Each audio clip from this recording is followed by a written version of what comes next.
మీకు తెలుసా మన వరల్డ్లోనే టాప్ 5 ఎక్స్పెన్సివ్ కార్స్. మీరు ఈ వీడియో చూస్తే ఖచ్చితంగా అయితే షాక్ అవుతారు. నెంబర్ 1, ఈ కార్ పేరు వచ్చేసి రోల్స్ రాయస్ లా రోజ్ మైరీ డ్రాప్టైల్. ఇది క్లాసిక్ లుక్ అయితే ఇస్తుంది. దీని ప్రైస్ యూఎస్ఏలో $30 మిలియన్, ఇది ఇండియాలో 283 crores వరకు ఉంటుంది.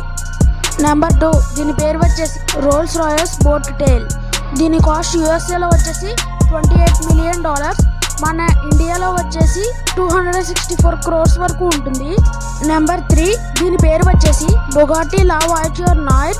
దీని కాస్ట్ వచ్చేసి యూఎస్ఏలో 18 మిలియన్ వరకు ఉంటుంది. ఇది ఇండియాలో అయితే 176 crores వరకు అయితే ఉంటుంది ఇది. నెంబర్ 4, దీని పేరు వచ్చేసి పాగాని జోన్ హెచ్పి బార్చితా. దీని కాస్ట్ యూఎస్ఏలో వచ్చేసి 70 మిలియన్ ఉంటుంది. మన ఇండియాలో దీని ప్రైస్ 160 crore వరకు ఉంటుంది. నెంబర్ 5, ఈ కార్ పేరు వచ్చేసి ఎస్పీ ఆటోమోటివ్ చోస్. ఇది ధర యూఎస్ఏలో $14.4 మిలియన్ వరకు అయితే ఉంటుంది. మన ఇండియాలో అయితే 136 crores. ఈ వీడియో నచ్చితే లైక్ చేసి షేర్ చేసి మన ఛానల్ సబ్స్క్రైబ్ అయితే చేయండి.